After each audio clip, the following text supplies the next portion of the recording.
Hello, this is Dave, and I am on my Minecraft server right now. I'm in the basement of my cottage, pretty cozy. It's a very small cottage. Got various items here for safekeeping in the basement, but that's not what I'm here to show you. I want to kind of show you the stuff that we have built around the cottage. Nice little area here for cooking stuff. Sun's setting, but we got plenty of torches around here, so it's not necessary for us to wait until daylight and go around the cottage. Pretty cool. Have a few chests lying around here. That's where we keep our bone collection, obviously. Everybody needs a bone collection. And let's go up here to the top. We can kind of have a better view. There is our chicken farm. Lots of chickens, and there's a couple of eggs down there. If I was diligent, I'd actually go collect them. Right now we got some sheep over there too. I'm not sure why we have a sheep farm and not a cow farm, but I guess it's kind of cool to have a multicolored sheep, for what it's worth. Sugar cane farm, which has been useful in helping build our bookshelves. Over there is our starting point, not our spawn point. That was actually back there in the trees. This is kind of like the first spot that we actually kind of set camp, because this is actually all plains around here. The only trees that were that you see here were actually planted by us for defense purposes. Against what, I don't know. Creepers have no problem getting through the trees, but we like to be out in the open, and there was this handy dandy open-mouthed cave right here, and this cave actually turned out to be useful for a number of reasons. So let's go visit that first. And let's make sure that we down the hatch we go. Now, I always like to be armed with my bow and arrow. Every once in a while, a creeper likes to come around the corner here. I don't know how they get here. This place is pretty well lit from all angles, but every once in a while, moon's half full. You never know. I suppose they come from up there, but that's alright. So down here, as you can see, we have a nether gate. I made this nether gate from lava, dirt blocks, and a bucket of water. And did not use a diamond pickaxe to collect the obsidian. I formed the obsidian in place using the dirt blocks as a mold. Kind of a trick to create a nether portal without the benefit of having a diamond pickaxe, which I did not have at the time. And so this was my first nether portal, and I do use this as something very functional, not just for gathering glowstone or blaze rods. You'll see that in a little bit. Down here we have a nice little entranceway into a ravine. If I go down here far enough, ouch, keep doing that. Let's see. We don't want to go that way. Oh, yeah, this way. That's a really rotten place to make a long turn. A wrong turn, I should say, not a long turn. But yeah, we got bunches of stuff lying around here. Just my luck, I'll probably run into a creeper. But you know, we got some waterfalls, lava falls, something going that way. I think that was my iron mine that I pretty much emptied out of any useful materials. But over here, there's more stuff. And for whatever reason, we have unmined coal here. I suppose, you know, this thing might be in the way, but that would be easy enough to get. I'll have to look into that later. More water, and oh, another fire fall, lava fall. So yeah, kind of cool. Nice little ravine down here. I don't come down here too often. The other players, it's me and 3 other players that inhabit this world, so it's not a huge server. It's just my friend was like, "Hey, I'm looking for a server," and I just happen to have a spare space on one of the servers in a secret location. I do not want people bombarding it, even though I do have a whitelist on it. I still would like not to have it publicized for various reasons. And make our way back up here, back to the nether portal. This was actually the location of our first safe room. That is up here, our first safe room. Yeah, made it a very, very important point to have that marked off. I don't know why, just felt important. That kind of goes off into the woods but I want to come up here because this is where the main encampment area is. And once again, look out for creepers. Okay, we're good. That appears to be a zombie over there. We'll ignore him. Zombies are slow and dumb. Here's our very inefficient sugarcane farm. Does a trick though. Yeah, he can't get me. He doesn't even know I'm here. That's alright. Now over here we got something cool. Kind of work in progress. My friend Matt, this is his brainchild. The snow here is actually his snow golem project. He brought some snow over from snow biome and planted it here so he can make some snow golems, which you can see over there. They're just kind of hanging out, not doing much. We have some jack-o'-lanterns that are just kind of hanging out as well too. Now, there was a moat here. I don't know what happened to it. He said something about having to redo it or something like that, and I don't know what exactly happened to cause that problem, but I'll go ahead and believe him for now. Something happened. Some unspecified thing. We'll see that tree in a second. This is my mine.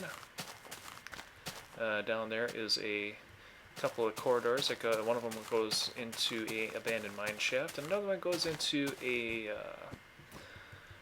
branch mine that I made myself. Dug all the way down to bedrock, and once I went down there, proceeded to start digging outwards and trying to find diamond, iron, redstone resources, all that good stuff. And it's been a very productive mine, but you know, branch mining is not necessarily the most fun. Come on.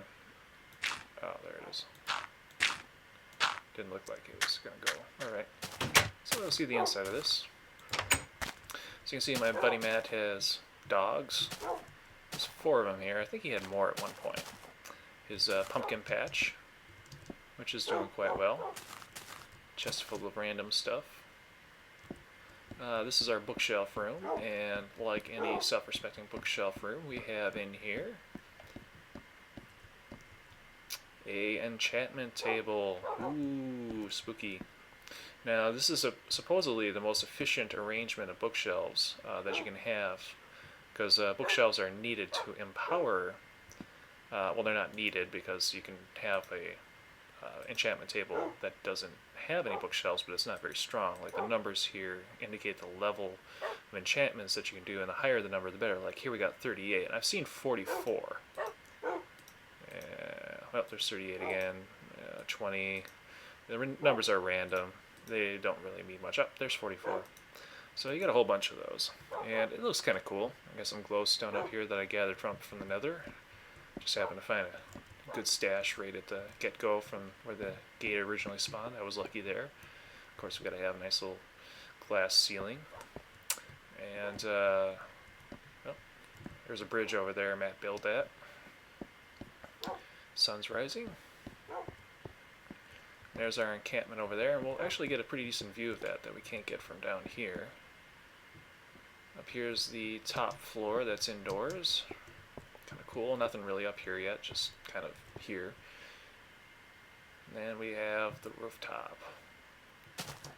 And I was not aware actually before I saw him do this, but apparently you can use shears to cut down leaves without destroying them. Or, you know, normally when you punch, leaves, you get like tree branches or something like that, or saplings is what it is. You get saplings, like a 1 in 20 chance of saplings. And apparently if you use shears, then you just get the leaves intact, and then you can place them just like regular blocks. I was not aware of this, so I thought that was pretty cool. And let's go down. I think I've shown everything, I believe. Go down, go down, go down. So I kind of want to go, the nether gates. So what I want to do at this video series is, let's see, make sure there isn't anything around here that can blow me up. There isn't. Just leave the blocks down there. There's plenty of dirt to go around, so I'm not worried about wasting dirt blocks. But as it turns out, in the Nether, every one block you travel 8 blocks in the overworld. So if you make a gate up in the overworld, bring some obsidian with you and some flint, travel some distance in the Nether, and then create another gate down there, which I'll just go ahead and show you what it looks like right now since we're nearby. You'll travel 8 times that distance that you traveled from the Nether. Now the Nether is kind of dangerous and tricky to travel through, and so what I did was build tunnels, because with tunnels I don't have to worry about gas blowing me up or anything like that. Pigmen do spawn down here, but since it's a narrow tunnel, they're actually quite easy to defeat because they do attack in mobs, but if they're kind of stuck in this tunnel kind of deal, they really don't have any way of surrounding you. You just kind of let them come at you and you knock them down one by one. Now if I were to go down far enough, what the heck, we'll just go down this way anyways. See, this is kind of a long tunnel, but this is only about 120 to 130 blocks long, and oh, there was a gas you just heard there. We're still going. Since I'm running, I am depleting my food bar just a little bit. That's okay, I got plenty of chickens. And that opening up there just went up to part of the Nether here that opens up into one of the wider caverns. I try to avoid those because I don't like gas. They just make my night miserable no matter what. But here's another portal. And if I go in here, wow, wow, wow, wow, wow, wow, wow, wow, wow, wow, wow, wow, wow, wow. Hey, look at that. And it looks like my friend has been busy here because this was not here before. That's hilarious. But, yeah, so this is world around us. Oh, there's my other dog. I had 4 dogs. I was like, where did my 4th one go? I'm glad my friend did not do anything to my dogs. I would have been very sad. But this is actually the first Nether gate that I built from the Nether, and so this is like kind of like an area that I ended up spawning into when I emerged. I haven't really done anything with this place. My friend was the one who bought this structure here. I have not done so. So all the animals here should still be in place. All the original cows. Oh, there's a squid, pigs, fun stuff. Nice river here too. There is actually some wolves off in the distance over there, but I got like 4 of them, so I'm okay with that. And so I'm going to go back to this place. I do want to explore one of the far lands. One of the great things about Minecraft is that the worlds that ends up being generated is, for all practical intents and purposes, infinite. So you could end up, no matter which world you end up in, if you don't like your spawn point, just like go far enough, like in any direction, and eventually you'll find something that you like. Now, of course, you got other factors come into play, like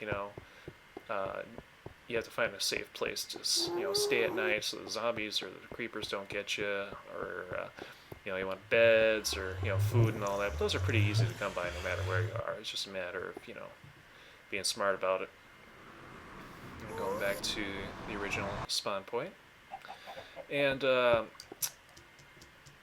that's what the Nether is particularly useful for, because then you don't have to spend like 45 minutes traveling in a straight line somewhere with like a bunch of supplies on your back just to get to like someplace that's far enough away to be basically considered a brand new world far away from your settlement. In the Nether you can just get there and as you can see, about a minute or so running at a good clip, and you can see that my food bar is down, so I have to chomp down on that. There, back in happy full again. I'll come down here. And it just so happened that one of the Nether gates that I built in the Nether led me into the middle of an abandoned mineshaft underground. It turns out that the biome I went to was a snow biome, so I'm not entirely sure why I ended up underground as opposed to above ground. But that's where I ended up being. When I emerged from the gates, it was like completely dark, and I had some torches on me, fortunately, so I threw a bunch of them up, and I'm like, yeah, I'm in a big cave, and I looked around, and I'm like seeing all these, abandoned mineshaft structures. I'm like, well, this is a great place to start exploring. So I definitely decided that's going to be a great place for me to go. So that's what I'm going to do with this series. Is I'm going to investigate the abandoned mineshaft, mine it, explore it, have fun with it. Probably get killed once or twice. It'll be fun. But I better sign off now, and you guys have a good day. All right, thanks. Bye.